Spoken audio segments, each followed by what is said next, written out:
In the name of the Father, and of the Son, and of the Holy Spirit. Amen. God, we thank you that you have declared us your children, and you have brought us into your church, where we are able to worship you, and where we are able to be served by you in the word and the sacraments. We pray you to keep us faithful to your invitation to gather together to hear your word and receive your sacraments, to be blessed by Jesus, and to be gathered continually into his flock until we are brought to be with him and all your saints in heaven. We pray this in his holy name. Amen. So today, we are going through the period of the Crusades, which is, the difficulty with the Crusades, as I was getting ready for class today, is there are so many, Muslim tribes, and there are so many little battles that it's really hard to do a skim of this, if that makes any sense. What we're going to be talking about today is admittedly just a super broad overview, where I'm hopefully not going to actually be leading you to misunderstand anything, but there's just a lot going on here. There's a lot of battles, a lot of people involved, and it really is hard to kind of get it, if that makes any sense. But we'll still try. So just as a background, we remember that with the rise of Islam, Jerusalem and the rest of Palestine had been captured. This happened in 637 BC.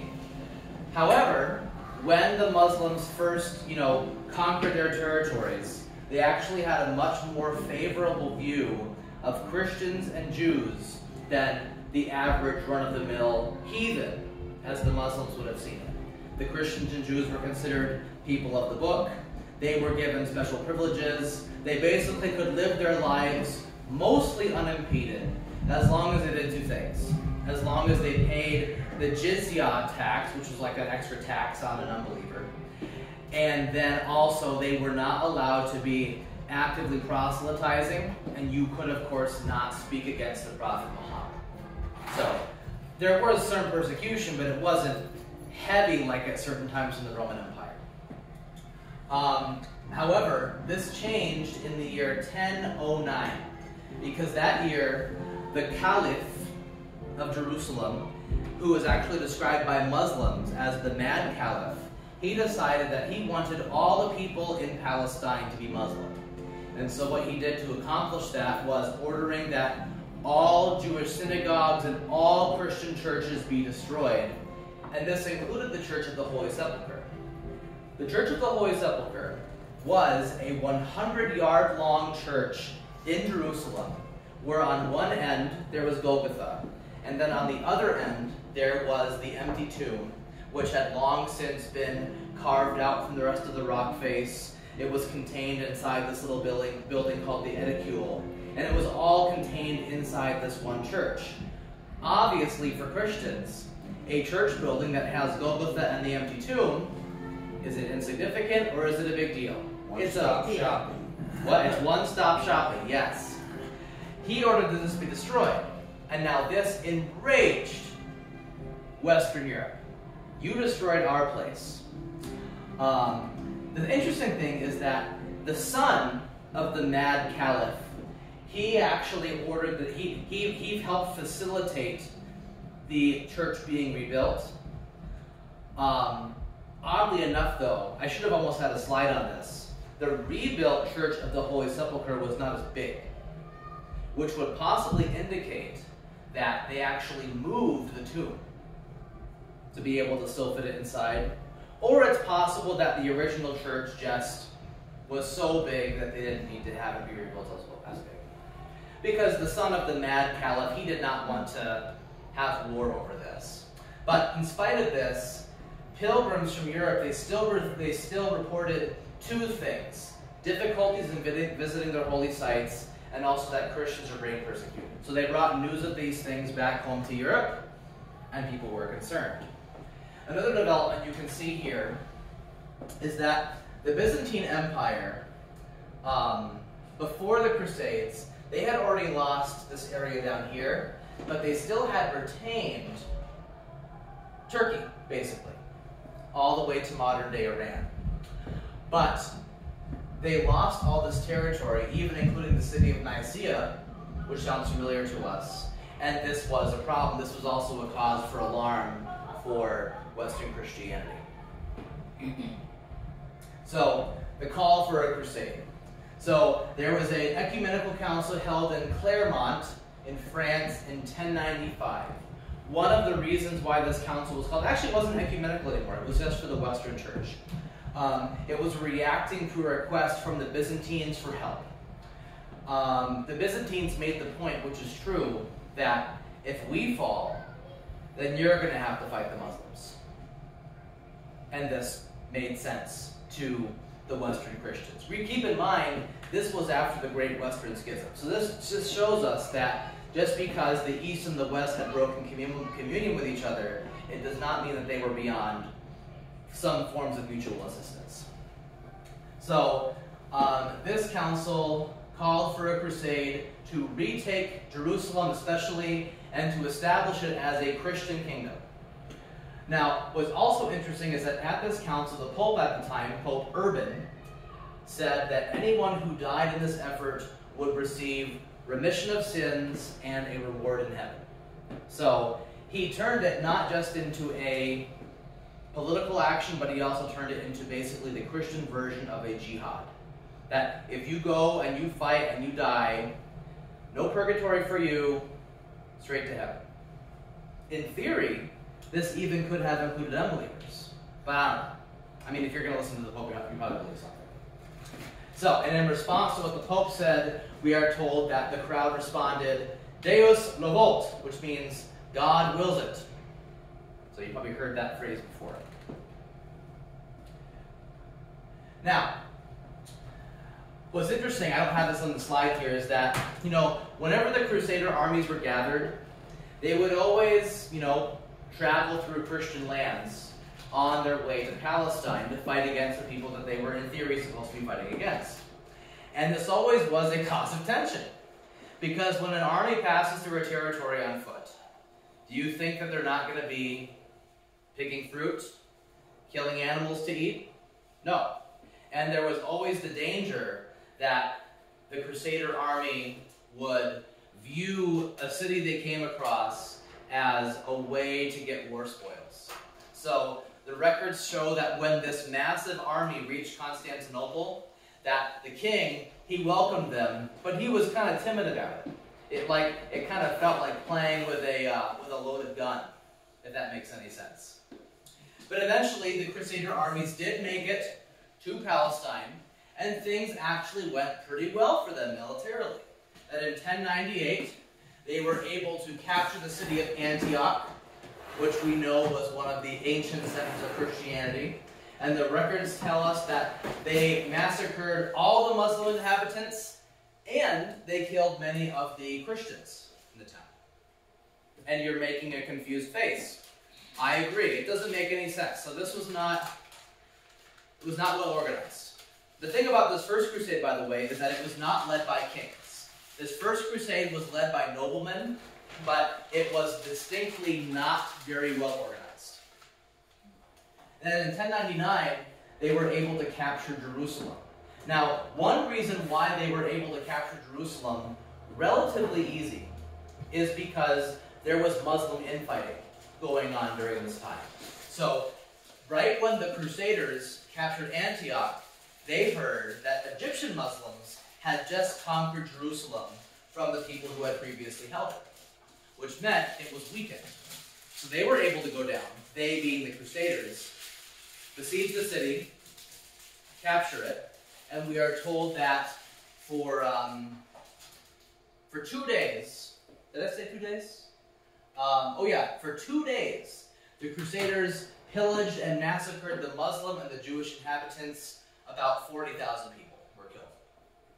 So, they cleaned it out. The records talk about the streets being filled with blood, the whole city just reeking of death. So as we read about this, we're like, yay, they conquered Jerusalem. But we don't feel good about this. In spite of what had originally been promised, the original idea for the crusade was, we'll conquer this, and we'll return it to the Byzantine Empire. that didn't happen. Instead, the territory that you see colored here, it was established as the Crusader states, and the chief of them was the Kingdom of Jerusalem. And Godfrey of Bouillon in France, he became the first king of Jerusalem, and his descendants ruled after him for about, I guess it really is only a century, isn't it? Any thoughts or questions on this? All right. Now we come to the Second Crusade. So the Muslims, they were surprised at how things had gone. Remember that they had not really known too many defeats at the hands of non-Muslims. There was, of course, the famous Battle of Tours, where Charles Martel was able to keep them out of France. But besides that, basically everything the Muslims touched turned into a Muslim territory. But after this, the Muslims, they reorganized somewhat and united somewhat because now they had a common enemy, and they started to retake some of their lost territory. Because of this, the kingdom of Edessa was lost. I'll actually back up for a second to show you where that was. Actually, not a kingdom, it was a county. So this territory up here, this was conquered by the Muslims, and that was the inspiration. And also some of this other territory was lost, but not the major cities. And this inspired both the Pope and the European kings to do something about it, because this showed them, well, the Crusader kingdoms could actually fall. We could lose what we had gained there.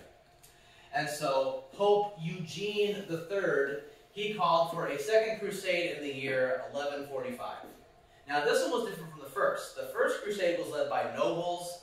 The second one was led by kings, which meant it was meant to be more organized. And it was. However, the second crusade, when it reached Palestine, the king of Jerusalem, he actually convinced the rulers, instead of retaking Edessa, which was the original goal, to try to conquer the city of Damascus, which the Christians had never taken. Damascus was, a major Muslim center of power. We can wrap our minds around why he would have wanted that to happen. So they tried it, and did it work? No, it failed miserably. And so because of that, in Palestine, the Second Crusade basically fizzled out and failed. There were some isolated victories, but not certainly enough to justify the great expenditure of time and forces and the loss of life. Oddly enough, in 1147, seeing how poorly things were going in Palestine, the Pope declared a broadening or a second front for this crusade in the Iberian Peninsula, which is modern-day Spain. Because the Muslims at that time, they still controlled most of the Iberian Peninsula, and this went better. So the Christians, they were not able to totally kick out the Muslims from that peninsula, but they were able to retake a lot of the territory.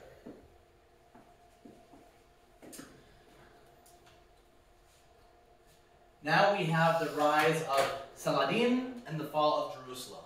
This happens kind of in between the Second and the Third Crusade. The Third Crusade happens almost immediately after this. So, as I mentioned earlier, one thing that had always been in the Crusaders' favor was that the Muslims were not organized and united against just the Crusaders. They were also fighting against themselves constantly. Although, honestly, as we see this kind of thing happening in the Muslims, you can also find it happening among the Christians. You never find a back you don't want to stab, basically, if you can benefit from it in some way. But Saladin, he was able to unite, at least partially, the Muslims under one banner, and he began to successfully retake territory that had been lost to the Crusaders. Something that especially enraged Saladin and helped to galvanize his forces was the Christian king Reynald, who was attacking Muslim caravans, and he was reported to have insulted Islam and the Prophet Muhammad. He also had threatened, it was always an idle threat, that he was going to attack Mecca and Medina.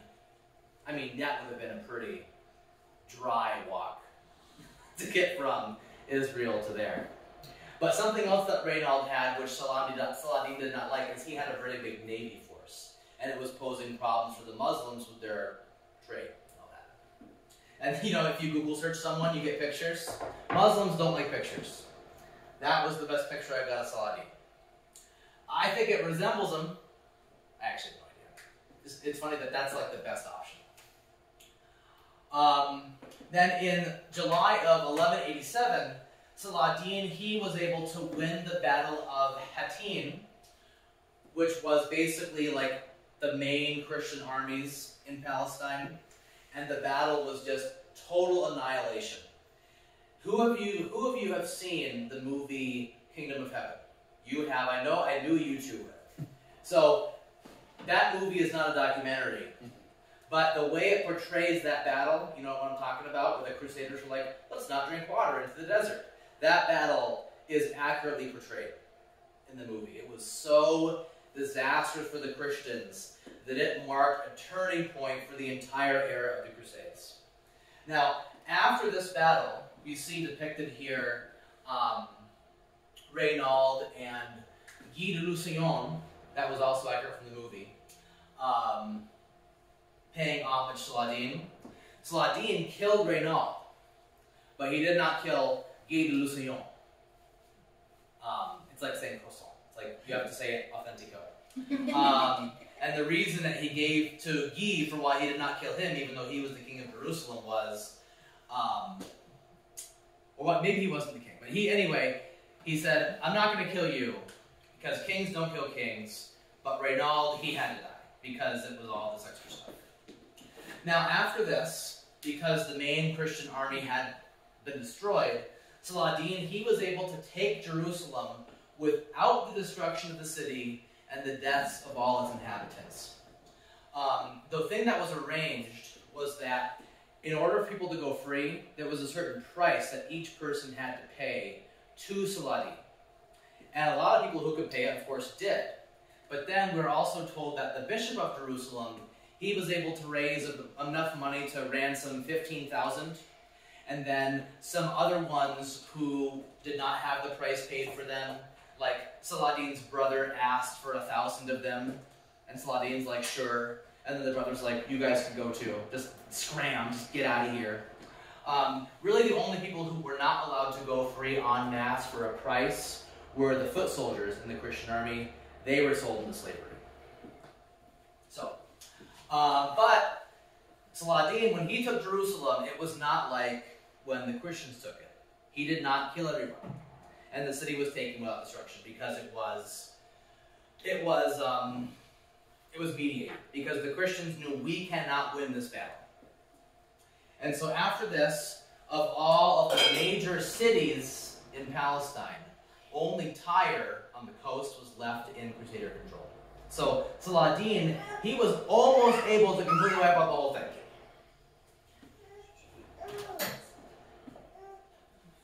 Now we have the Third Crusade. The Third Crusade was also a crusade led by kings. It was led by Philip of France, Richard, the Lionheart of England, and Frederick I, the Holy Roman Emperor.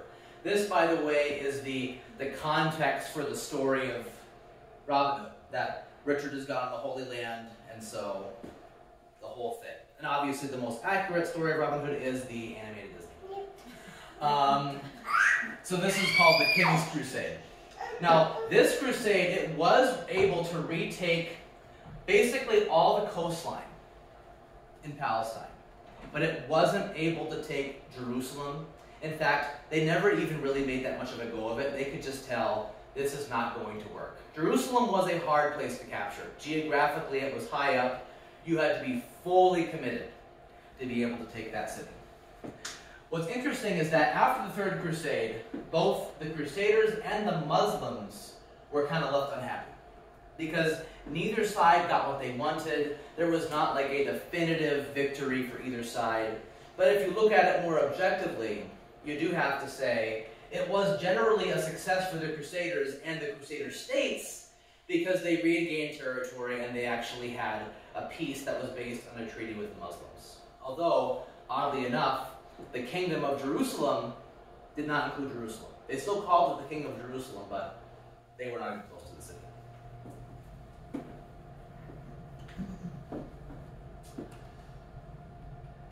And now we come to the Fourth Crusade, which really shows the effectiveness of all of it. So the Fourth Crusade was called by Pope Innocent III in 1202, and in the least shocking development ever, the stated purpose of this crusade was to retake Jerusalem. We're used to that. However, the jumping off point for the Crusaders was the Italian city of Venice. And the Venetians first arranged for the Crusader army to attack the Christian city of Zadar in Croatia. And the Pope was furious about this. Because the Venetians, Zadar, it had broken off from Venice's, I forget if it was control or influence, and the Venetians wanted it back. And so the Crusader army went and conquered it for them for a fee.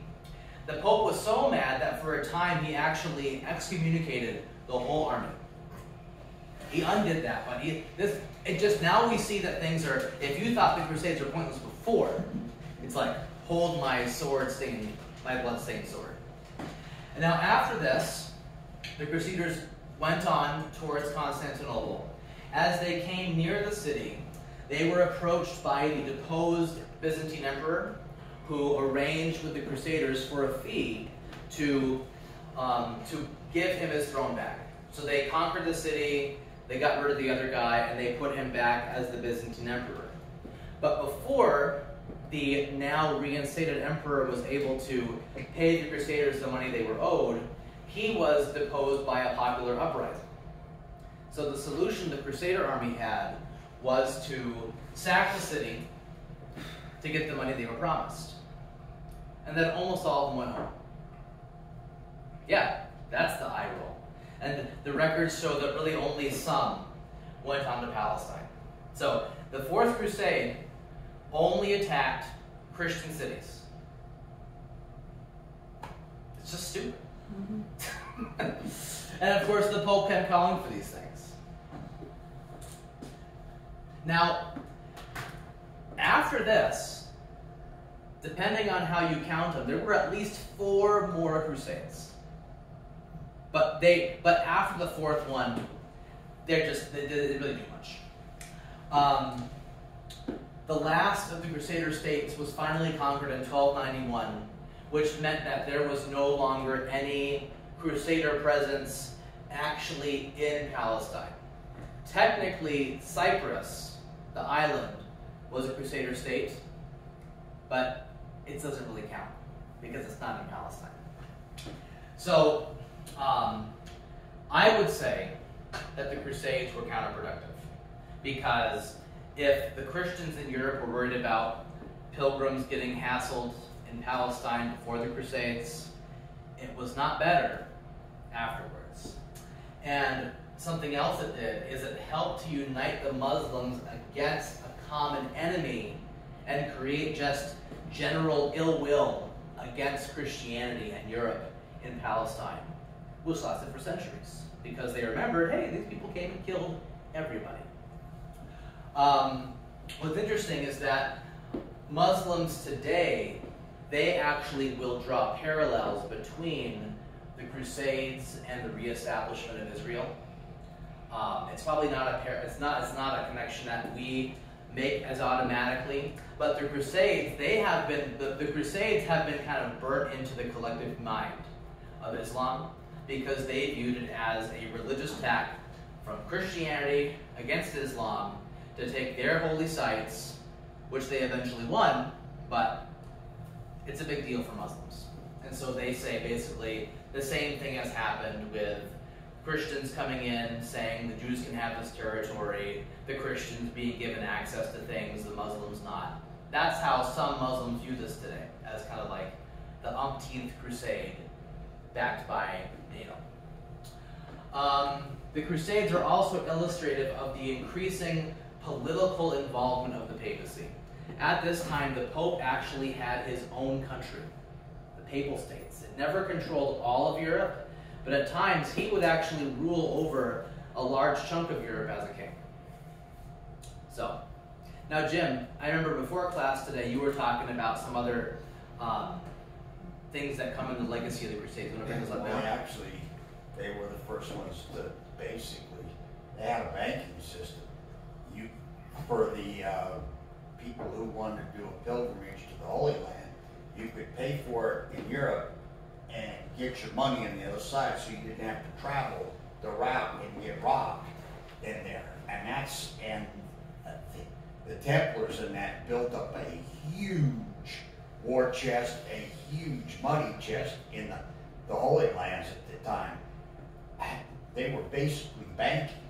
You would pay in Europe, do your pilgrimage to the Holy Land, not worry about being robbed because, yeah, I didn't have anything, but then you could have your money in, but there was a fee involved, and they built up considerable wealth. Plus, they also used that time to basically go through Jerusalem and do a lot of trying to find things. Yeah. They were trying to find the ark. They were trying to find, Yeah, supposedly they found the true cross of Jesus, which, let's just say I've always been dubious about. Because we are told specifically what happened to the body of Jesus after he was taken down from the cross. We are told that Joseph of Arimathea, he got special permission to give Jesus a dignified, noble burial, as opposed to the norm, which would have been just basically throwing the crucified bodies into a heap as a way of insulting them even after they were dead. It seems like if the cross was also purchased, we would have been told about it.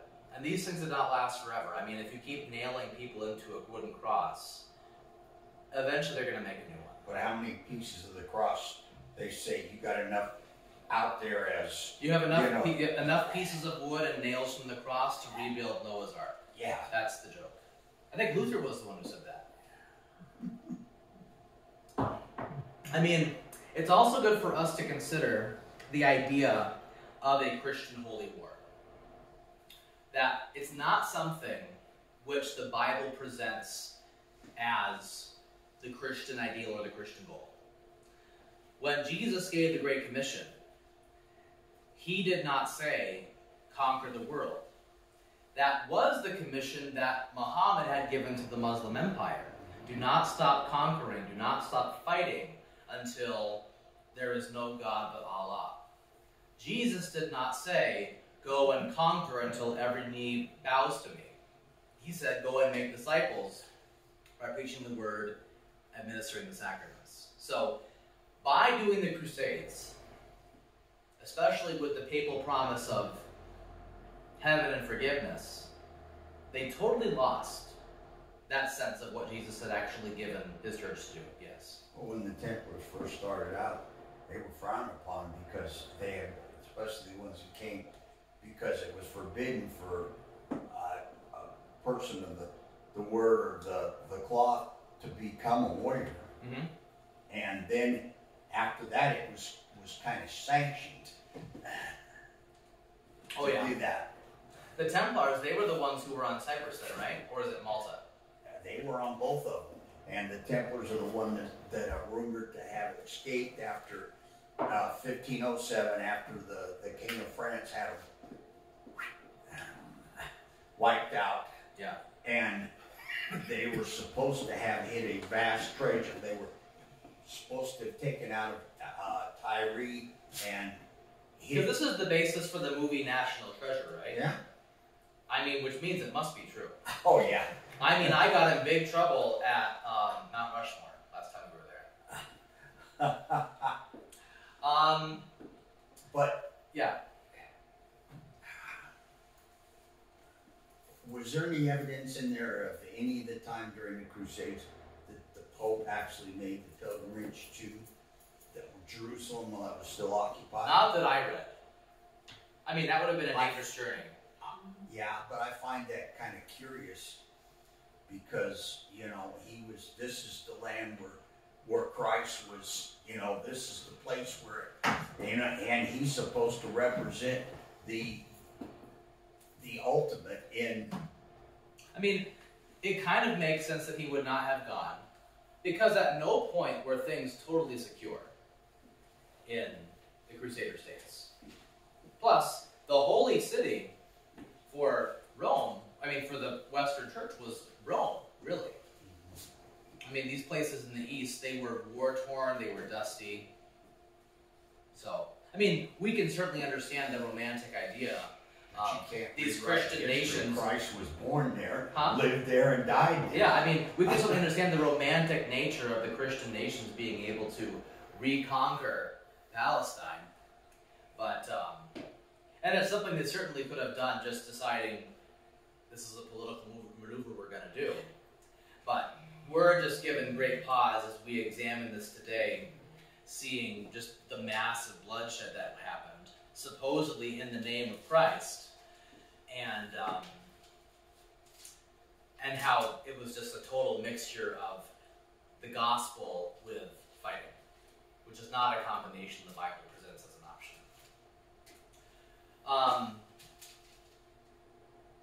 Does anyone have any other specific questions that I'll probably be able to answer? It's just there's so much information to put in the slide. How did it come about that Jerusalem is shared, but there are Muslim holy sites and there are Christian holy sites? Actually, already before the First Crusade, there were different quarters of the city. So you had a Jewish quarter, you had a Christian quarter, Muslim quarters. Kind of like Berlin. Yeah. And then, after then, the Muslim quarter was basically gone. And we are told that when Saladin came to take the city back, that at first he had said, you can all leave except the people in the Frankish quarter, because he viewed them basically as in tandem with Reynald, his enemy, and so he was going to kill those people, and all the other people could go.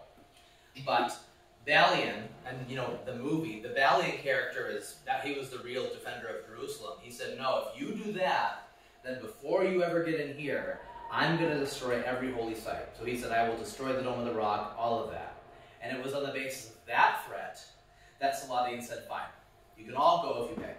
When did it come about? So you asked about, so what was your question again? Did I answer it, or I give it a side strike?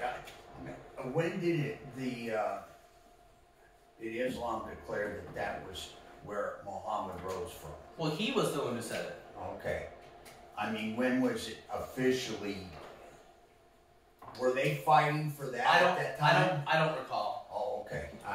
I'm just saying. And then how did it come about where, as we have now, where they have their, where Christians aren't allowed to go?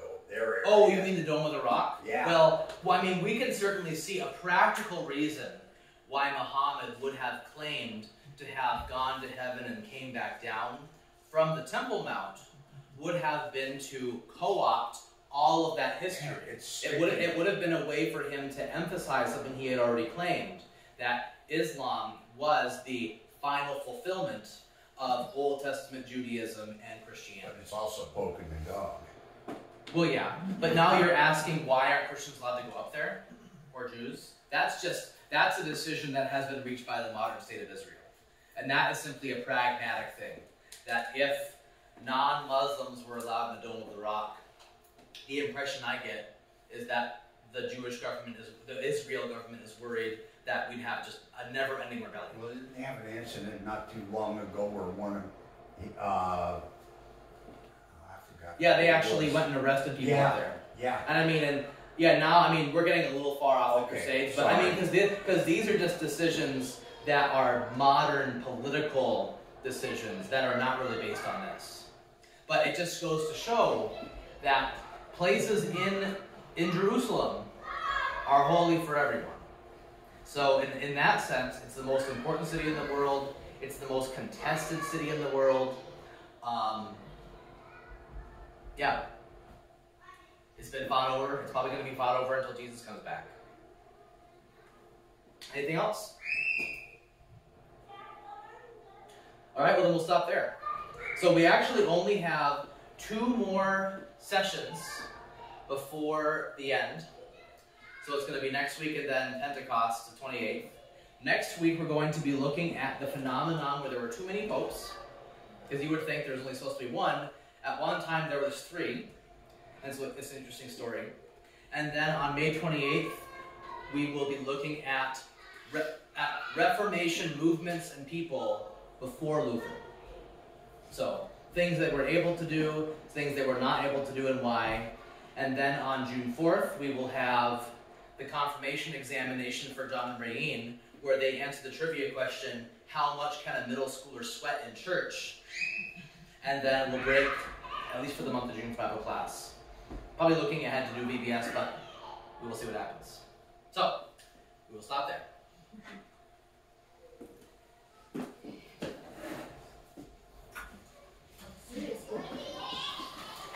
Well, I was teaching it, so it was excellent.